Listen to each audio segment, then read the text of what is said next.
leaving.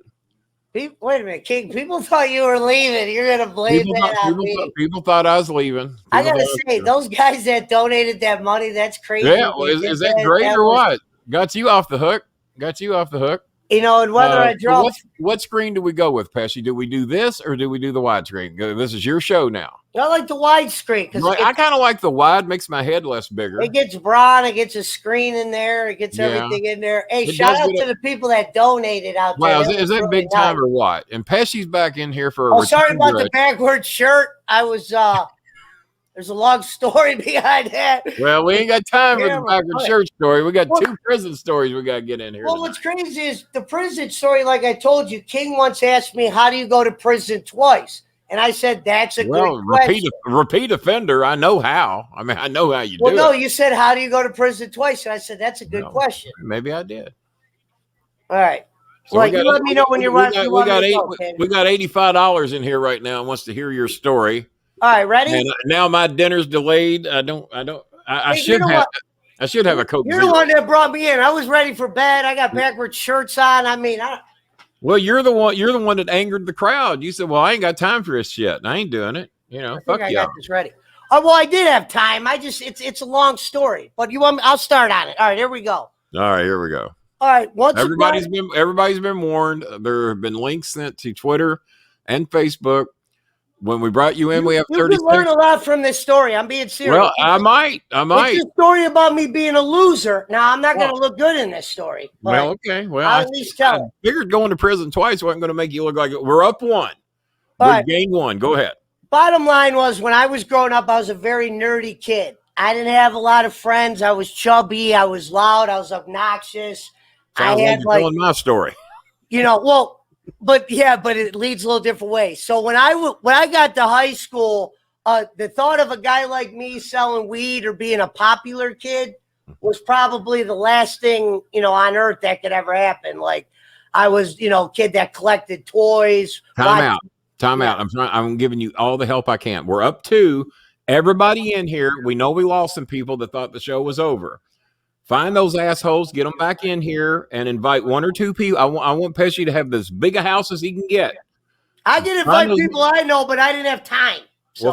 Well, do you want to invite some people now? I'll give you because then it's going to get all crowded. Just let me do this, and I'll let people watch. I'm all for a big crowd. I got no problem. I wanted to show that.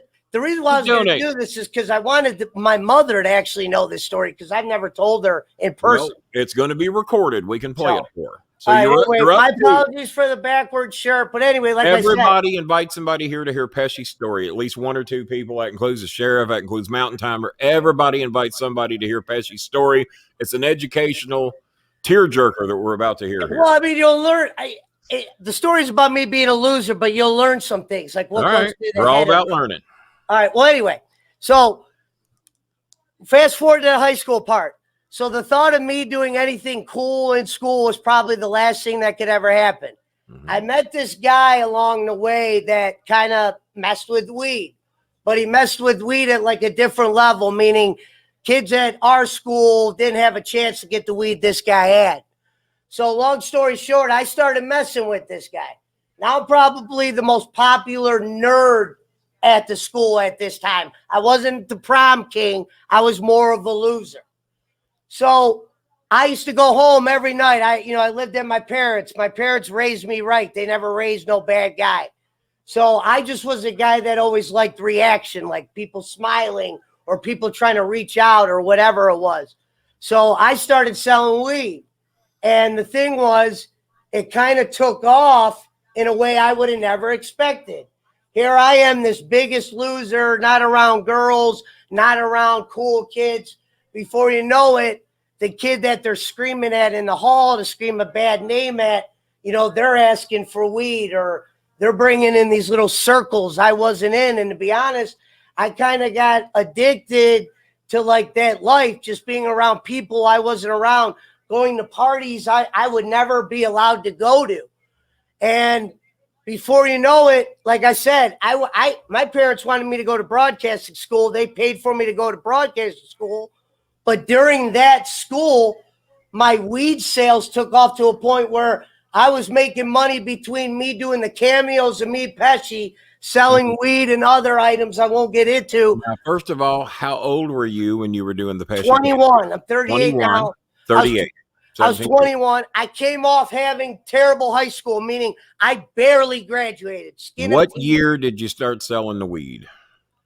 I was, see, what's funny is I did so many grades twice. I want to say 98 was the beginning of me kind of selling weed.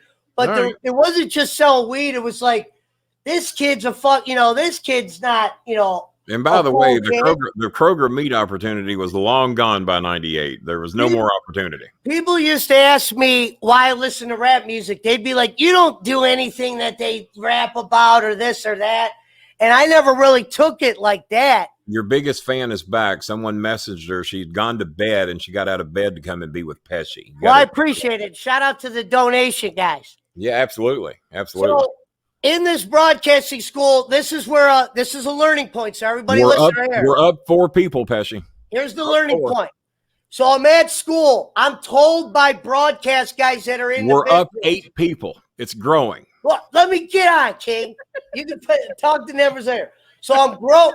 I'm in broadcasting school. I'm making money on the side, but then a broadcasting teacher walk up to me. They say they're broadcasters. They're like, listen, you're on point to get a job in this business at a very high level, but you're going to have to learn to stop like shitting on people or showing people you're better, even though that you're better, and start humbling yourself. Mm-hmm. Long story short, I didn't listen to this guy. It's one of my biggest regrets ever. Who was the guy that gave you this advice you didn't listen to? You know what? I'm trying to think of his, it was Brian. I'm trying to think. It was a guy that had a lisp. And the reason why he wasn't in sports broadcasting was because his lisp was, he had a lisp. Yeah. And he was saying, I wish I had your voice. If I didn't have this lisp and had your voice, I'd be in the business. Tough business with a lisp. I can't think of the guy's name. I'll tell you on another day, but I'll get that name. We got a first name. He knows who he is. It's documented. This is Ohio Center Broadcasting. Gotcha. So graduation comes. I almost told a little bit of the story on the first video we ever did. When graduation video came, I was working at Applebee's at the time as a server. My parents saw I graduated. After you graduate, you go into job placement. I sold a drug to a guy that wasn't weed. It was cocaine. Okay. To a guy that worked at Applebee's. He fell off the wagon. I didn't know what the fuck a wagon was because I'm 21. He's 38, older guy. Right. So this guy fell off the wagon. I walked into the job basically, and this guy's girlfriend was looking at me in a funny way. And all the other people were looking at me in a funny way. Obviously, I did something wrong. I didn't even realize what I did. Yeah. And they actually fired me that day. Wow. For not even, they didn't even have a reason. They wanted me out of there as soon as they found out I was a drug dealer. And this guy that was sober for so long, and I didn't know that. I get to tell a 21-year-old kid not to sell to a guy in his 30s. I don't know what addiction is that serious. I didn't have a problem like that. Yeah. I had more of a problem with the money. So I did that. I got fired. I lived with my parents at the time. They paid for my broadcasting school. Mm-hmm. Now, one of my biggest problems in life was telling my stepdad, which I hope he gets to see this, was I don't know how to tell him about my problems, like the stuff I would do wrong. I would chicken out. Like what I'm telling you about, this is the stuff that I would pussy out in front of him. I'm not afraid to say it now. I was a fucking loser at the time. Right. I was on my way to be a broadcaster. But my thing is, they want you to do in broadcasting. So when I'm supposed to go home that night, I got to tell my dad, I got fired and I sold coke. I don't know what sports you know the most about, but you would have been an amazing color man. Maybe not play-by-play. And that's what I wanted to do. You would have been an amazing color man. Basketball, baseball, football. You would have been a great color guy if you knew anything about the sport. Oh, I know everything. And even wrestling. I mean, what to go to Joe Pesci? My God, yeah. I got to throw gambling in there. When I was in broadcasting school, I was gambling at sports at such a high degree that it really was blinding me at stuff. So this would happen at the end of broadcasting school. I got fired from Applebee's. I'm supposed to take an internship at a very low level because you got to start from the bottom, work your way to the top. My dumb ass doesn't even go home that night. I get fired. I literally went to my drug dealer, grabbed a bunch of drugs, went to Kent and played poker. Kent University. Kent State University, 4 dead in Ohio. Very familiar with it. This is one of my biggest regrets. That's where Dolph Ziggler went to school. I never had the balls to face my parents after this. I literally went to Kent. I didn't even call my dad. I let my mom know, but I didn't even know how to tell my dad. Dad, I got fired. I literally went to Kent, and I never even looked into the job place. Now, did you tell me it was Applebee's? It was Applebee's. I used to love being the Prince was fired from Applebee's as well because he wasn't very good. Wow, there's another sign. I told you, Ken. Another sign. Signs every day. Signs every day. We see them every day. Every day. But anyway, I got fired from there. I'm making more money at the time. Not even making money like good money. I'm making more money compared to I was when I was at my parents' house. Yeah. My dad used to make me work for my money. I wasn't spoiled. Right. Everything was A, B, and C. I had a gambling problem. You had to earn what you got. I loved collecting like collectibles like you see behind me. I see that, yeah. And I liked the weed money. I didn't have a problem with the usage of drugs. I might have used them, but I never did more than I was supposed to. So I disappeared for a month. So basically what happens is... When you say you disappeared, where'd you go? I went to Kent. I literally played at poker. Listen, if you go to Kent State back then, this is before Uber and all this weird shit. Yeah. You know, it's like 05 and 01, 04. I don't know. Somewhere around the Now you were playing poker the other night. How did that go? Up or down? Give me a number up or down. I won 38, gave you 7. Last night I won $200 at the end. I was down 100. I kind of did a little con and drew somebody in, made him think I was weak-handed, got him in, won $210. That's the name of the game, man. The reason why I said I was busy tonight because I was playing poker on the internet with my Jewish buddies, but I told them the king wanted me on the show and they started donating, so I'm here. There you go. Let me take you to the prison part. All right. So basically, I did all that shit at Kent. Before you know it, I'm too ashamed. 2 months go by. I've been playing poker, selling weed on campus. I don't even go to the school. I'm having the time of my life. I'm sleeping with random women. And I mean, this stuff I'd never done before. So to me, it was cool, but it's actually a loser way of thinking. Right. You know, I never thought that. I understand now. I was thinking like a loser, and I should have just went home and told my dad what I did. I didn't want my dad to think I was fucking hooked on coke, which was far from the fucking case. And so before you know it, I'm not even at home anymore. A kid that stayed at his home his whole life did kind of like, you know, not what his parents was said for him to do, but I just was always around. I wasn't. They thought you were doing what you wanted them to do, or what they wanted you to do. Yeah. I got So this is how I go to prison for my first time. I meet somebody. I'm living this crazy life. I don't even know who I am anymore. Like I said, I'm listening to music. And how much you make in a month are you allowed to say? I don't even know, because you don't even know when you're doing that. You're not tracking it, I guess. Yeah. Only a good guy would pay it. Like somebody that knows what they're doing would pay attention to it.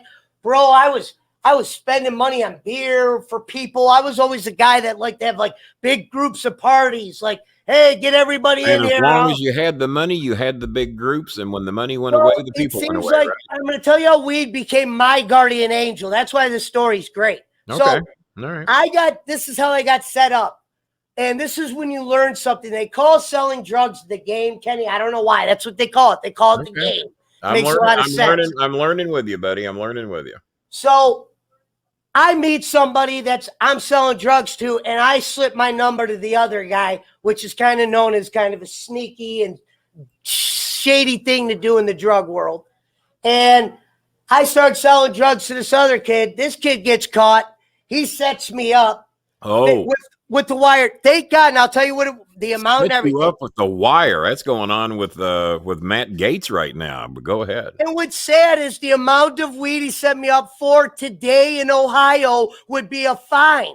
That's why my story is tragic. Yeah. It really is. Times have changed. Yeah. It's tragic and it's pathetic, but it's more tragic. I don't know how to look at that. But look, so this kid sets me up. I am only selling him a half pound of weed, which was a regular weed, which was the equivalent to, let's see, I was selling it to him for, it was like $900. So this kid set me up to where he got in trouble for shit that he wouldn't even have went to prison for. Right. Once they set you up, it becomes drug trafficking, Kenny. Yeah, exactly. Meaning it's bigger than the drug.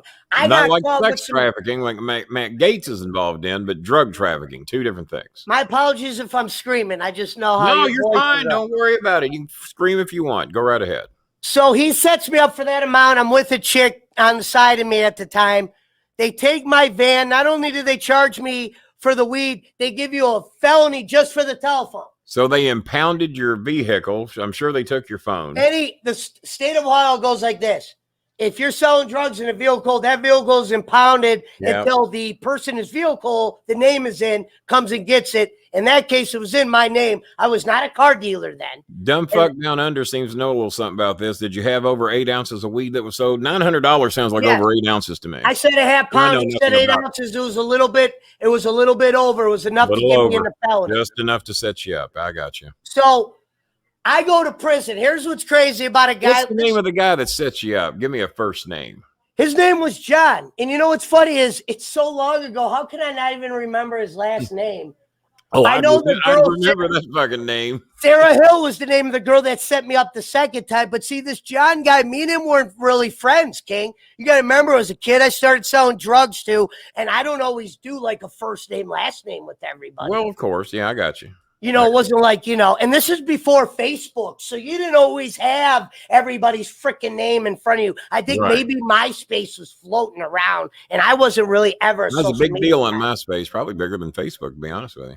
So in my county, like I told you, King, in Ohio, they build prisons, meaning there's so many prisons up here. It's like a goddamn money host. It is. You'll end up in prison with guys that you're like, damn, you're in prison. Like half the time, you'll realize that they're sending guys down there because they make a certain amount of money from every inmate. You would hear the guards talk about it. Oh, they got too many fucking people in here. There goes another 75,000. There goes another 150,000. Then they had, guys. I get to prison. I remember, people would think I was a little bit nervous. But before I rode to prison, this guy told me, he goes, listen. Well, how long from the time they arrested you till they sent you to prison? It was about a year because what happens is your lawyer. Well, my lawyer. Are you on parole or are you in jail? No, I'll tell you. I'll get to that, Ken. I promise I'll get to the parole part. Well, I'm a professional interviewer. I got to fill in the gaps. That's why, that's going to get there. Hold on. So look, you go to prison. After you get busted, it's about a year. My lawyer made it go a year, meaning you move some court dates around. It helps you get your shit together when you know you're going to prison. Right. So I go to prison. Now, around the time I went to prison, I remember you had a lot of guys saying, hey, you're going to get fucked with down there. Your voice is going to get you in trouble. Now, people referred to me as Pesci, but not like that. I stole a nickname in prison. We'll get to that in 2 seconds. Right. So when I ride down to prison, I remember they put you in a room. Now, the first prison you ride to, that's where all the bad people are, meaning you get classed there. You might take a bus down there with about 20 guys, and they're going to tell you, you're going to eventually meet with a mental health person, and they're going to tell you how dangerous this guy is. Does he go to prison A? Does he go to prison B? You know what I mean? They put people, inmates, usually with inmates, they kind of like match up with each other. Not saying some guys end up in prisons they shouldn't be in. I can see that. Guys like me, 9 times out of 10, probably have trouble down there. And they tell you to do things a certain way. And I decided to do things a different way. I remember when I was a good chess player, loved playing cards, loved playing, gambling. They tell you to do none of that down there. They tell you, be careful dealing with other races, minorities, stick to your own kind. I was against all that. Yeah. I was just going to go down there and I was going to show people that you could talk to anybody. You could go out of there with no fights, no altercations. How long were you in? My first time, listen, it was a year. What's crazy is I was sent to a drug therapy place where I wasn't really have a drug problem. Before they sent me to prison, they sent me to a drug therapy. I used to get into arguments with the counselors every day. These are mental health doctors. They were trying to tell me what I was hooked on. I'm trying to tell them what I was hooked on. Long story short, I get kicked out of there for gambling, and I wasn't even gambling with the guy. They kick you out of there for your biggest addictions, and I happen to say gambling was my biggest addiction. So they kicked me out of there because the guy handed me a piece of paper with names on it and cigarettes written on it. Now, what's funny is this guy didn't have shit. He goes, hey, the Italians used to call me Joe. They didn't call me Pesci. He goes, hey, Joe, I'm going to put these bets down and we'll pretend I'm betting. I remember looking at this guy like, Okay. So he just wanted to see how well he would do. He hands me this piece. This is how I end up going to prison for real. He hands me this piece of paper. I take the piece of paper because they didn't sentence me to prison first. Sentence me to therapy. They're watching me in the booth. Some guys in the upper booth goes, Michael Laurie, upper level. I walk up to the upper level. He goes, empty out your back pocket. I'm like, fuck, these guys hate me. They're going to see gambling on here, and they're going to treat this as a drug, Kenny. I swear to God. So listen what they did. I hand them the piece of paper. It's the week of Christmas. They sit me. They don't even tell you you're getting kicked out. Merry fucking Christmas. They sit you on a wall in a desk, a fucking student's desk, where I'm facing the desk like this. You don't even have shit to fucking write except about your drug problem, which I didn't really have. And a sheriff randomly comes in and cuffs you out. So that guy that gave me the piece of paper, this guy's a Looney Tune. He goes, he doesn't even call me Joe. He goes, Mike, if we get kicked out of here, man, I'm going to prison. I'm going to be really fucking pissed. I'm like, bro, you handed me the piece of paper. Before you know it, the sheriffs started coming in, right? They don't even tell you. 3 sheriffs. Fully badged. Boop, boop, boop. Was one of the sheriffs wide dat, or did they bring him up? No, but sheriff probably knows about this. He probably knows about him. He knows about when they have, they come get inmates or whatever. So they come in. This guy starts, hustling. I'm just like, me, I was on the ground. I was like, I'm not going to fight. Because they tried to. Fuck that. They fought that guy. So they took me to county. You get a thing from your probation officer that violates you. You go back in front of the judge. The judge goes, I could put you on felony papers and release you. I could have got released in 2 weeks. Felony probation, Kenny, is not fun. The PO comes to your house, blah, blah, blah. That's why I went to prison in the first place. I failed my felony probation. So I said, Judge, what do I got to do to not be on felony probation? He said, well, you got to do 180 days in the joint. I said, send me down because I knew I wouldn't get parole. Here's your parole question. They only put people on parole nowadays that got serious shit, violent cases. Mine were far from. People were questioning why I was in prison. Wait a minute. So why are the violent fucks getting parole and people like you aren't? What's the answer to that? Some are. Kenny, mine was a measly weed case, meaning felony 4, F5, low barrel. They have so many people on parole, it's flooded. You know what I mean? It's like, it's just a flooded thing. So they can only put certain people. Felony probation's way different than parole. They're 2 different things. Yeah. I could have did parole, but I wasn't asked. So this is how weed becomes your guardian angel. So when I was released from prison the first time, I didn't even know what I was going to do. Oh, yeah. By the way, I never had an altercation. My first time in prison, I was able to go between the minorities. No altercations. That's pretty impressive. And I told people, I didn't talk to people on the outside. I didn't call my parents. I didn't call any of my friends. I said, I would make 1 call to get a clothes box. Yeah. I'm saying, like, in there, when I said I made no calls in there. I was straight inmate. Mm-hmm. I know it sounds fucked up, but I was just in there and I was like, you know what? I'm not bothering people with my problems. I'm going to make money in here like I made money in the streets. So before you know it, I was gambling in there. I would get guys as bodyguards. They wouldn't even know. I'd go up to them and go, hey. I'd go up to a black guy, probably 2 times my size. There was this guy who was 6'6". His name was Adolf. I said, I got an idea. These white guys wouldn't gamble him because he usually gambled with this other black dude. And I said, hey, why don't you gamble with me? I'll be the face that they'll want to beat and think they All right. Beat. So to educate our audience, where are you getting your money in prison? Where are these prisoners getting money to gamble? Well, here's the thing. You gamble with food, Ken, or the big gamblers will actually have women put money on people's books. Meaning, Kenny, if me and you were inmates right now and you needed money, I can make a call to a girl or somebody, go, hey, Kenny Bolin's number is blah, blah, blah. Put the money on his books. Seems like that should have happened. But gambling mainly was done with food. Meaning they could do envelopes, but they did food, Ken. Okay, I got So it'd be like, pickles, whatever. So gambling for pickles. My hustle was this. Cigarettes was legal the first time. I would roll people's cigarettes, and I would take cigarettes because people love gambling with cigarettes. That was one way I made money. Or I would find guys that looked scary, and I would have them gamble as my partner versus other guys, because I said, hey, listen, people would take it personal sometimes when a white guy wins. But if you got a black guy as your partner, usually they kind of Sheriff did bring up a point here. He says a black guy named Adolf. You don't see a lot of that. You don't. And dude, sounds crazy, but this is the guy's name. Now, this is how I stole my nickname in prison. My actual nickname, I don't mind being Pesci on here, but my actual nickname was Future. And this is how I stole it. And this is before the rapper. Okay. I was playing chess versus black dude who's the best chess player in the barrack. All right. Now, when you're in Lorraine, you're waiting to ride out. I'm picturing checkers in prison, not chess, but go ahead. Oh, it's chess, buddy. Chess is a very deep game. I know. That's why I wouldn't be playing it. Now, this guy was good at the point to where I couldn't beat him.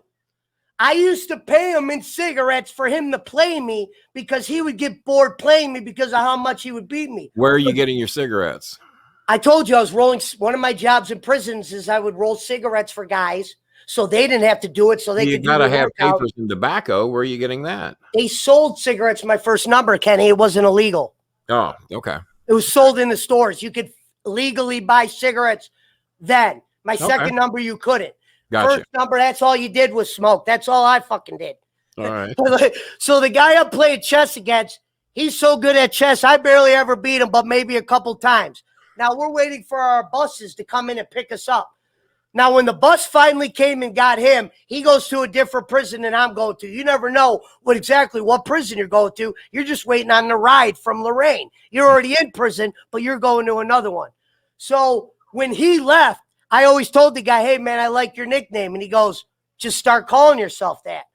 So people used to call me Mike Laurie because they couldn't pronounce my name, and it was from Bad Boys. They would say, Mike Laurie. How did they not call you Pesci? How did that even happen? They did. Some did. The Italians would call me Joe. It's funny. Italians didn't call me Pesci. They go, hey, Joe. And I'd be like, who's Joe? And they'd be like, Joe Pesci. You're Joe, yeah. Yeah, no, I did. The Italians always called me Joe. Okay, all right. You know, everybody else called me by my nickname. So they actually used to respect the nickname. So when I left that prison and went to another prison, I just used to call myself that, and that's how I stole the nickname. So fast forward to when I get out, this is how you go to prison twice. Nico says he's so sorry for saying future endeavors now that he knows that was your nickname. Oh, yeah, it was just, old stupid nickname. It's the things you think about when you're locked up, Ken. You're not all upstairs. I got you. And my thing was I was trying to play an angle. And I was working it really well because I never had any problems. And I was able to work for people that made my fucking time very good. Yeah. So when I got out, stay busy, the time goes by a little quicker. So when I got out of prison, what's funny is I didn't make any calls to anybody. I didn't tell my parents I was getting out. And this is how you end up going back again. You get out of prison, you're given $70. I'm just shoved out into the world. It's like, what do you do? You know, it's like, I don't have a car yet. I've seen movies like that where they go out into the world and go, how the fuck do I function out here? I want to go back. And it's like, sure, yeah, right. Did you want to go back? No, hell, no, nothing like that. My thought was, damn, how am I going to make a living? You know what I mean? Because now I got a felony. I got multiple felonies. I can't go back to radio unless I knew somebody. But I already wait a minute, multiple felonies on one marijuana charge? Yeah, because the phone. Drug trafficking and the marijuana is a felony. It's a cheap process. Oh, God. Okay. You get caught with weed, but then they just screw you. You know, they finger blast you to fucking death. I just watched Shawshank Redemption again recently. Could not believe how much of it I forgot. Is it anything? Surely it's nothing like that. No. See, that was when they didn't care about inmates. They're making so much money off these inmates, Ken. That they are. They want to make sure some of these guys survive. Like if they see me get my ass kicked, they might. People don't look. Guards don't, look behind that. They go stop that fight because they know if somebody dies or something happens on a shift, you're getting fired. Money ain't coming in. Everything just gets screwed. It's all hustle now. Yeah, they got to quit making prisons for profit because. So I was scared to death when I got released. I didn't know what to do. And then sure enough, there was somebody there to pick me up, Ken, and the two people there to pick me up were drug dealers. And before you know it, even if I wanted a job, where am I going to go? Where am I going back to make that? I know you could get a job. How did they know you were getting out, and how did they know you'd be willing to participate? Well, here's the thing. You could look up an inmate once they're in, and it'll say the release date. Really? Okay. Well, because sometimes women get raped and they want to know when this guy's coming back. Yeah, that makes sense. Yeah. You know what I mean? So they put that shit out there. They don't hide it. Gotcha. So these two kids came in. What's funny is these are two kids that wasn't my friends growing up. These are kids that I met through the weed thing. And probably, I don't even know, getting released that day where I would have went. I would have just because everything changes in a year. You'll call all your friends before. In 1 year, everybody was different. Meaning, yeah, I might be able to call. And you didn't have Facebook. So I didn't have a lot of phone numbers. It took me a year to get all my numbers back.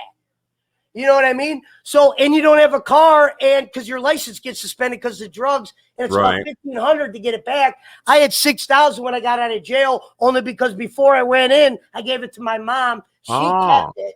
Yeah. You know? Once they impound your vehicle, is it gone for good? If it's not in your name. Oh. The judge will find a way to take that vehicle if it's in your name. If that car, I used to put vehicles in other people's names for this reason. Gotcha. There's just a trick of the trade you learn, because I've had cars taken and I've gotten them back because of that. So I'm carless. And like I said, the first time, and this is how I end up going back, I'm carless. I start selling weed again, and it's weird. Every time I sell weed, everything goes right to the extent where I'm making money to take care of myself. I'm not saying I'm doing what's right. I know I could have went and worked at McDonald's or some wrestling spot or restaurant or something like that. But the bottom line is, I didn't want to work at none of those places. Yeah. I wasn't used to that. I knew I wouldn't be able to survive off the money by myself. Right. You know what I mean? Economy was kind of fucked at that time as well. And I'm not going to get a job in radio unless somebody knew me. You know how it is, Ken. People aren't going to make you a star unless they possibly know who you are. Yeah. You know, because I knew kids that were on radio, but they'd be like, dude, if I bring you in, you do a better job than me. Once if I lose my job, I'm kind of you. I used to have shit like that said to me all the time. You were the first guy, Ken, to ever put me on radio. Meaning I used to talk to people and they would, that's why I'll never forget you. I don't even want to do my own show. I'd rather just work with the king here and there and do my own thing, you know, whatever I do. But I appreciate it. Like I told you the other night, no matter what the house is, you always have a home here. You know that. Yeah. So this is how you go back twice, King. And this is like getting, you know, towards the end. All right. I basically picked right back up where I left off. I got a room. I was rooming with these two chicks at the time. I always said marijuana. You gotta figure they got an eye on you. You know, you got a bit of a history there. They actually didn't. Here's the thing. Wow. Okay. My type of drugs that I was moving in the weight was nothing serious. It was serious to me because I never did shit like that ever. Yeah. So to me, I'm thinking I'm this cool ass fucking drug dealer making money. I'm really just a fucking in the road. You know what I mean? Compared to cops. If the cops find me, they find me. That's how they found me the first time. They busted a kid. They scared him. Because listen, when they put you in that room, King, I remember how dangerous these cops were. They'll tell you 3 things that aren't true. Yeah. I remember looking at these guys like, wow, you guys probably scare a lot of motherfuckers with that. My second time going to prison, they're like, hey, your girl's about to go to jail for a long time. And I'm like, whoa, what'd you find a gun on her or something? I was like, hey, I'm not some 5-year-old. I was like, as long as I take the blame, why is she going to jail? But these are the things they say because they're like, oh, if we could just get him to tell, if we could just, you know, rattle his bones. Half the drug cases, you're not even that much trouble. Sounds like something Wide Dad would pull. Let you know your lady's going to jail. I bet your Wide Dad's pulled that a couple times. So this girl that was on I was selling weed to this girl, and she was fucking on heroin, and I didn't know it because I don't sell drugs like that. And she was fucking screwed up. She fucking told the cops she got caught with dope. And instead of setting up the heroin dealer, she goes, she didn't say weed dealer. She goes, I got a drug dealer who's big and blah, blah, blah. I'm not even big. I'm 5 months out of prison. Yeah. So she calls me. They ask for a low amount. This is how they trick me, Kenny. I'm normally waiting for a phone call and someone's going to go, hey, I need a lot of weed or blah, blah, blah. She called with a very low amount. Okay. So it stayed under my radar. I said, hey, come get the weed. Yeah. I'm in an apartment complex at the time. Yeah. She's being the cops actually follow her because you find this out from your lawyer up to the floor that I'm on, follow her to the room. Meaning they don't come in. They just see what room she goes in so they know their informant's not lying. They'll walk past the room like they're just normal people. Right. She goes in and makes the buy. She does 2 of those. That allows them to come to my apartment. I'm living with this girl, Sarah, at the time. Yeah. I got 2 pounds of weed in her trunk. I tell her, if the cops ever come, you tell them you don't drive. They're not going to know if you drove, especially if you didn't do a crime in your car. So if the cops came, all they could bust me for is whatever in the apartment and the 2 buys they had on me. So they think I'm this huge ass drug dealer, sure enough, and they fucking come to my house or apartment, boom, kick the door in, blah, blah, blah. This is how I go to prison. I don't even know what tampering evidence is. I have 1 bag of weed in the fucking apartment. I have the apartment door open, the balcony. I always had it open when it was nice out, Ken. Just let the air come in. Of course. I throw the fucking bag off the porch. Here's what's funny. That's an F3. Bam, mandatory year. Bam, I didn't even know that. If I would have just I wouldn't have known that. God if damn. I would have kept the weed on the floor and said, here's the weed and danced on it, they would have never had enough felonies to put me in prison. So the things we learn. This is what I get charged with. Every Miami Vice episode I saw goes down the toilet. So I get charged with 2 drug trafficking charges. That's for doing the 2 buys. And F3, throwing it off the fucking balcony. And here's where my chick kind of screwed me. Sarah, if you eventually hear this, my apologies. But this is how she screwed me. They said, what are you driving, ma'am? They asked me what I'm driving. I go, I'm not driving at the moment. Wish I did have a car. Wish I had a Cadillac. My girl, rightfully, because it was her first time, she's shaking like a crab game. And she's like, I drive eventually totaled the car. Oh, no. You know, they got me in the car. I'm like, no, there's weed in the car that's going to bury me. They go to the fucking car. There's 2 more pounds there. It ain't looking good now. Even I know that. So at this time, I'm sweating. The cop car was hot as fuck. And I wasn't even sweating because I was in trouble. I was sweating because the cop car was hot as hell. And then that was when they took me down. And this is how I realized weed becomes my guardian angel. So I'm definitely going to prison. Second time, my lawyer goes, hey, man, if you would have been in – this is why I moved to Cleveland. Because I was living in suburbia. He goes, if you would have lived in Cleveland, I could have got you out of both of these cases to where you wouldn't have to go into prison. All because of where you lived. And I remember hearing that, and I'm like, and I thought I was not living in suburbia. Turns out I'm on the goddamn border, and the place is called, like it was named after a Cleveland place. So I'm living in a place thinking that it's a Cleveland place. Yeah, but it's on the border. Sheriff points out, he says, when you get into the pound, you got to probably, even I know that. If I hear whether you had a pound of whatever, I haven't even been reading the comment. You could have had a pound of tuna and they'd have got you for something. Yeah. So this is how weed becomes my guardian angel. So at this point, I know I'm going to prison. It was my second number.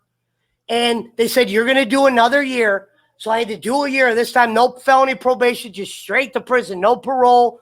I go to prison. And at this point, you're looking at your record. From the time they arrested you and your girlfriend shit in their pants, how long did it take before you went back to prison?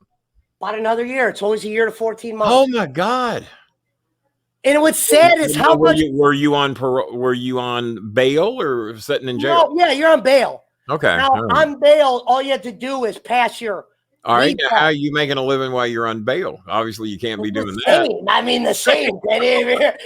Hey, Kenny, I mean, what the fuck? I mean, oh my God. You need money. I mean, McDonald's probably wasn't even hiring me at this point. Well, but if I was arrested for murder, I probably wouldn't be going out murdering anymore.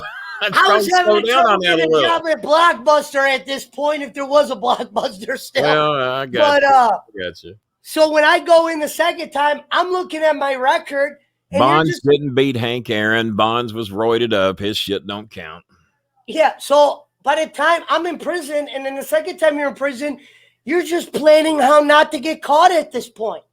It's like, dude, I can't get out and do a normal job because no one's going to hire me that'd be worth paying. Meaning I might get a job at McDonald's or Curly Sue's or fucking cleaning up shit somewhere that doesn't pile anything. You're not boring me. I just been up a long time. No, you're good. I'm pretty much almost done. And like I said, how do you go to? Right. But your question was always, how do you go to prison twice, dude? When I would get released, I would be scared, Kenny. Like, I don't even know how to live. I don't even know how to do this. I don't know how to get from place to place. I don't want to live off of somebody. I've never done that. So when you went back for round 2, did you go back to the same prison? No, they send you another one. They send me to a camp. What's funny was, by this camp, I was so good at chess at this point. I was the best, and I have witnesses I could bring on this show.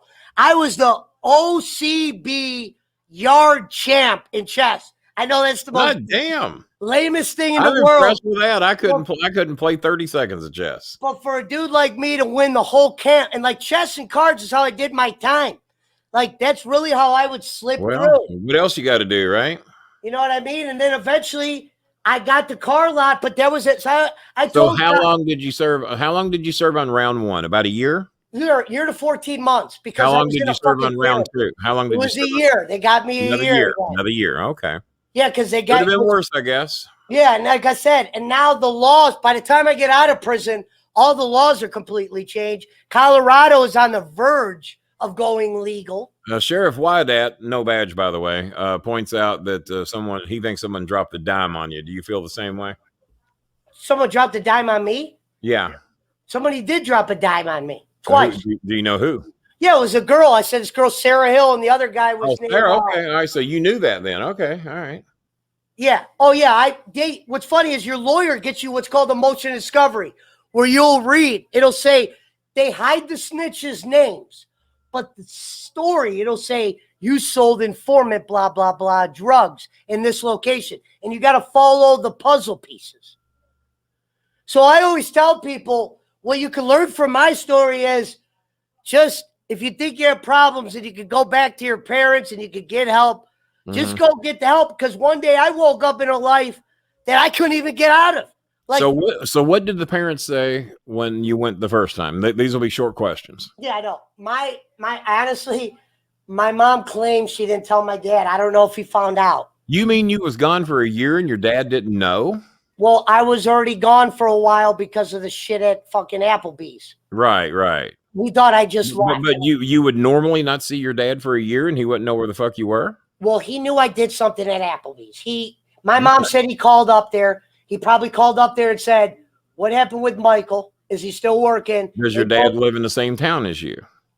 Yes, but I was gone, Kenny. It's kind of hard. This is my stepdad. I don't know how to explain it.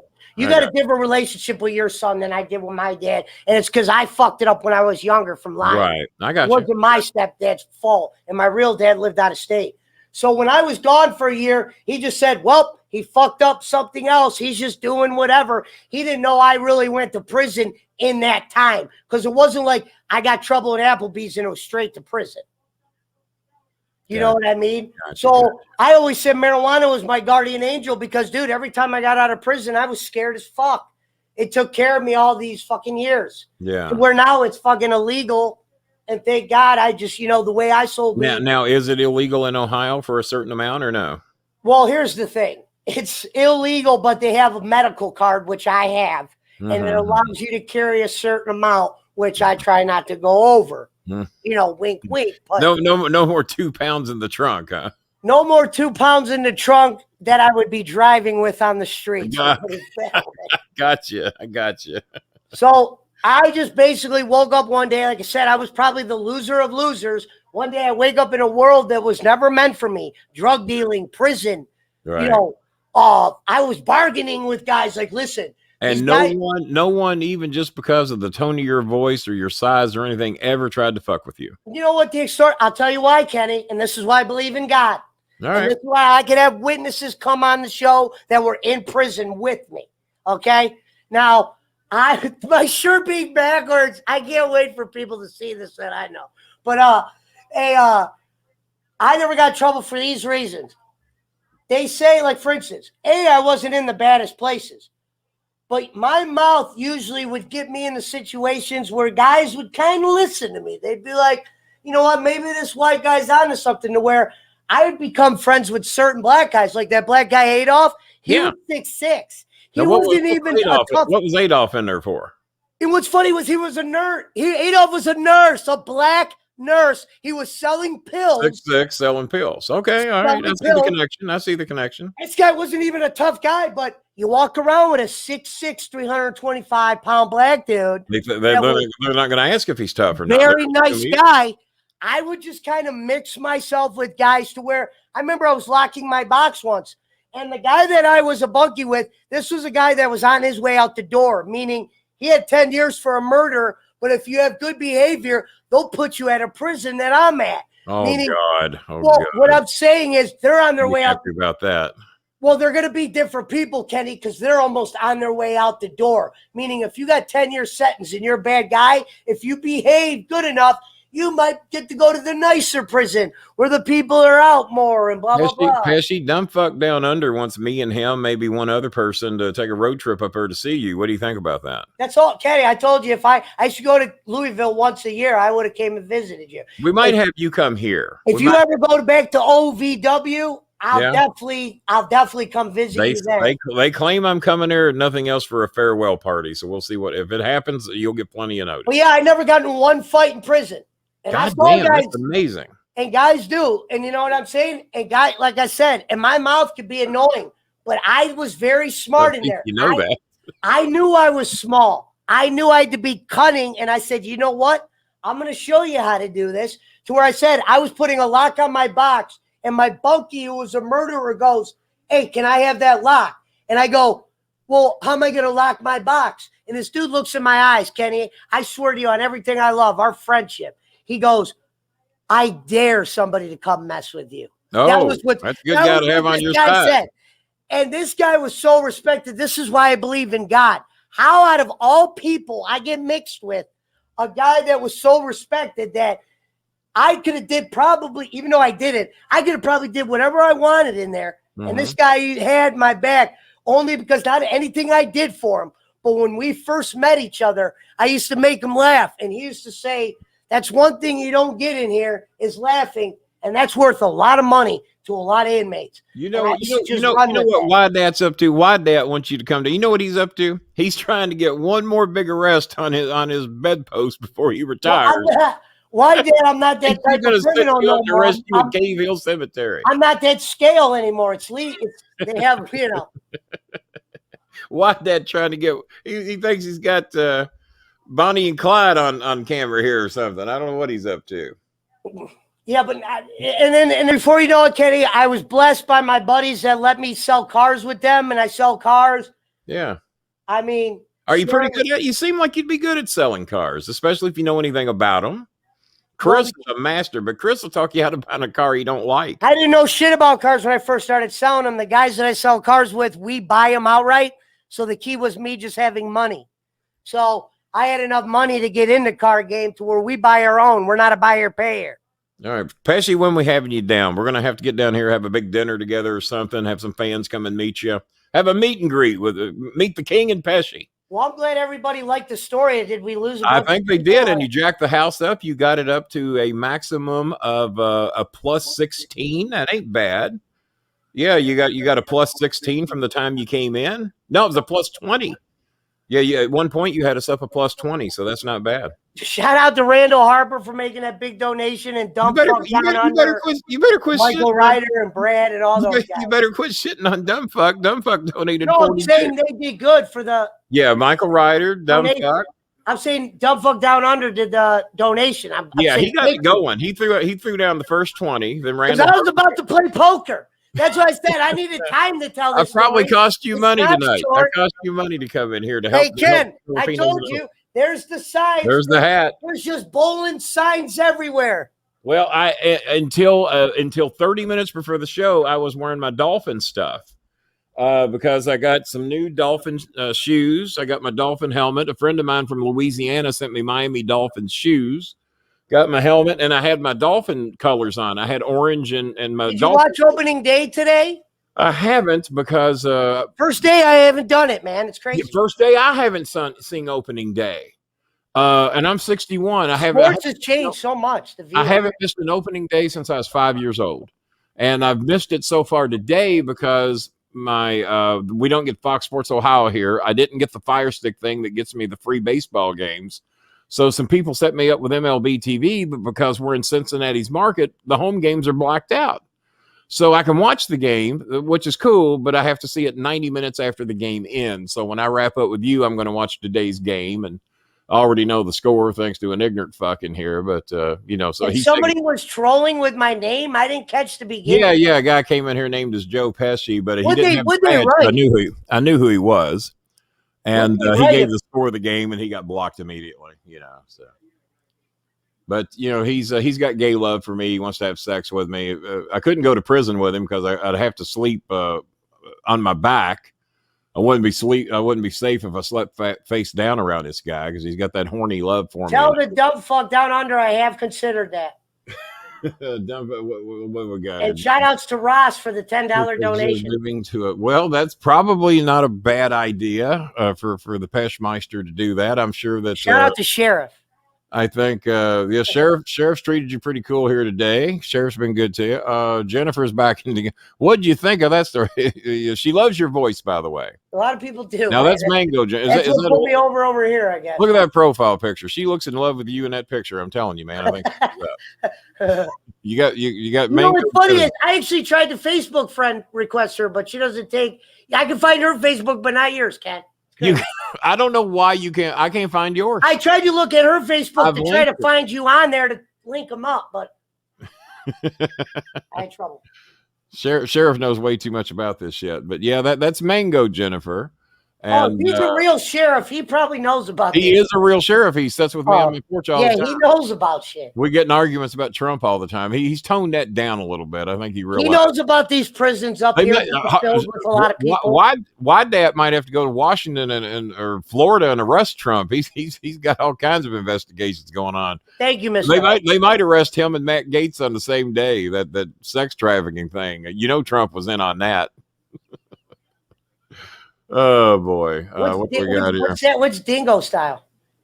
A doggy style only, but in Australia it's dingo style. Yes, I got. Only guess I got. Well, we went perfect. I was hoping that we could wrap this. Oh, and I forgot to put up Ross's donation here. Hang on. Ross has donated several times. Appreciate the deep conversation. No problem, Ross. Thank you very much. Appreciate the last minute donation. Make sure you tell the prince about the. I got you, man. You jacked the house up 20 people. The donations, 80, 90, about $100 even after you came in. And let me see if PayPal did anything. I want to give you credit for everything you did. Normally, if they donate on PayPal, they tell me about it. Well, Kenny, you deserve the credit, not me. Oh, good. Because you were on your way out the door. This guy was supposed to go eat. All right. Albert Herbert did he send $3 again? I think he did. Yeah, Albert Herbert sent $3. I don't know if that was $3. Let me check. That might be the same one that I saw on another phone. In honor of your 30th consecutive show. Okay, well, this was a great one to do it, but this is actually show. Well, no, it's still day 30. It's not show 30. It's day 30. But what I'm going to do, I'm going to have this broken into a second show. There will be the first part of the show that we did, and then at about the 90-minute mark, we bring you in, and for roughly an hour. Oh, Kenny, I got a good idea for you. What do you got? I'm telling you. You know how you do those cool little illustrations when you have Maya and Vampiro on? Yeah. Why don't you give me an illustration so people will see it's me and maybe be intrigued because of the name? Not that they'll know who I am, but if you give me a cartoon, they might Joe give you the view. Joe Pesci tells his prison story. Yeah, that's what I'm saying, with the little illustration. Not that they'll know who I am, but they might be intrigued, and I'll tell my people. I don't even get a chance to tell my people I'm on. I will have JJ will take great honor in making that. Kenny hot tag Pesci.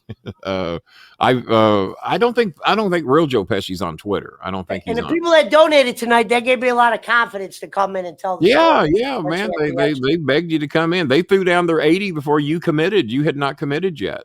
Yeah, that was crazy. I got my arms folded like Trump in trouble. I don't know what to do. What's your thoughts on everything going on out there, Ken?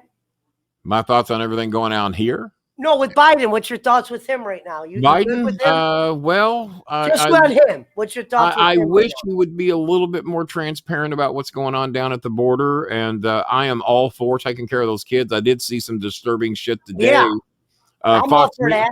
Fox News, of course, showed this. They showed somebody climbing to the top of the wall, which Trump, by the way, said was impenetrable. I'm going to build the tallest wall. No one will ever get over it. Well, they're getting over it in record numbers because they don't go over the wall, Trump. They go under. Yeah. Well, they went over this. They went over this one. He built a grand total of 3.8 miles of new wall. Everything else was just reconstruction that Obama had set up anyway. But Fox News had some surveillance cameras of somebody climbing up that wall at night. It was the heat sensor cam, somebody from the helicopter. And they dropped a 3-year-old and a 5-year-old over that fence. They crashed pretty hard. I mean, I wouldn't want to throw my 3-year-old or 5-year-old kid over it. And if you're going to go through the trouble, you're going to scale the wall so that you can drop your kids off and hope something good happens. Oh, I got a great one. Hang on. That tells you how desperate this is. Why wouldn't you bring a rope and lower the little tyke down with a rope where he doesn't have to crash from a 15-foot drop? I mean, just fucking stupid. Put a rope on the little kid and just lower him over. You're already up on the wall. So they held him over as far as they could so he would have less far to drop. But my God, Biden's dog keeps biting people. Well, maybe there shouldn't be so many criminals running around the White House. They're probably biting Republicans. That's what they're doing. Now, and I hope that's the case. Did you see his press conference where he forgot what he was saying and stuff? Well, how many? Shut up, Pesci. I'm trying to ask you a question. No, don't interrupt me because I'm interrupting you. Jesus. How many Trump press conferences have you seen where he didn't know what the fuck he's talking about? Couldn't pronounce the word. The United States of America. I mean, I can run a I'll give you that then. I just was wondering if it's true. Now let me join your side. They're both old fucks. Neither one of them should goddamn be running the goddamn country. The fucking United States. I agree with that. 80 fucking years old. Use them as consultants like we do with Sheriff Wydat. We can consult with him. He's too old. He's ancient. He shouldn't be the sheriff. They should cut off at 35. That scared some people, Kenny, because CNN and shit hit it. They made it sound like it was the interview of the year. He was up there. I was laughing about it. Well, they do. Fox is going to make it the most horrible thing that ever happened. Well, because they showed the whole thing. CNN but here's what Fox is not covering. Fox is not covering the murder trial going on in Minnesota right now. They are not even covering it. They don't want no fucking part of that. So, and if Biden or Miss Saatchi do a press conference, they don't cover it. They record it and then get their own shit in and edit it. But then again, it got to the point that where Trump was lying so fucking much, CNN and MSNBC said, well, we're not going to air this. We're going to hear it, see how much shit he lied about, and then we'll fact check him, and then we'll go from there. But they can't get Biden online. The only thing he's done wrong is not be transparent enough about what's going on with the kids, not letting cameras in. We need to know what's going on. And if you're truly going to be transparent, you have to do that. But when you're compassionate and you realize people are leaving there for a reason, people are throwing their kids over that fence and, for a reason. I mean, no one throws their kid over for a reason unless you think they're going to fucking die or, normal people don't do that. They're doing it for a reason. And like I've told everybody here, who the fuck do you think you are? Because you were lucky enough to be born here. You were lucky enough maybe to have parents and grandparents that were born here. They weren't so fucking lucky. And if you were in their shoes, you'd be doing the same fucking shit. Me, you, Wydat, Dumbfuck, JP, Cormac, Vendetti, we would all, if we were in that fucking boat, would be doing the same motherfucking thing. We would be trying to protect our kids or trying to save our own ass. We would be doing what they're doing. We're here because we were fucking lucky enough to be born here, or our grandparents were, or our parents were, or even on beyond that. It's just fucking dumb goddamn luck that we're here. If I was born in Guatemala and gangs were threatening to kill my little brother and sister, or if I'm a parent and they're threatening to rape my daughter, fuck yeah. They're marching 1,500 miles, but Fox News will tell you, oh, they're all drug dealers. They're all gangbangers. They're all this. No, they're fucking not. The gangbangers are the ones chasing them up here. They're trying to escape the gangbangers. They're trying to escape the drug dealers. Oh, they're going to come across the border with a backpack full of drugs and then think they get to stay here? No, it don't get to work that way. There's more drugs coming in from Canada than coming from here. And like I even heard on Fox News today, the lady says, yeah, you know why we don't have a wall on Canada? Because those people coming across most likely are white. The people coming across that border are darker than your average Republican, than 99% of Republicans, and they don't like that. And that's why there's a wall there, and there ain't one in Canada, because more drugs these days are coming across from Canada than come across in Mexico. And the people you're trying to shoo away that are coming across the border now, drugs is the last fucking thing on their mind. They're trying to save their motherfucking life. And with that, Pesci, I did say good day. I said good day.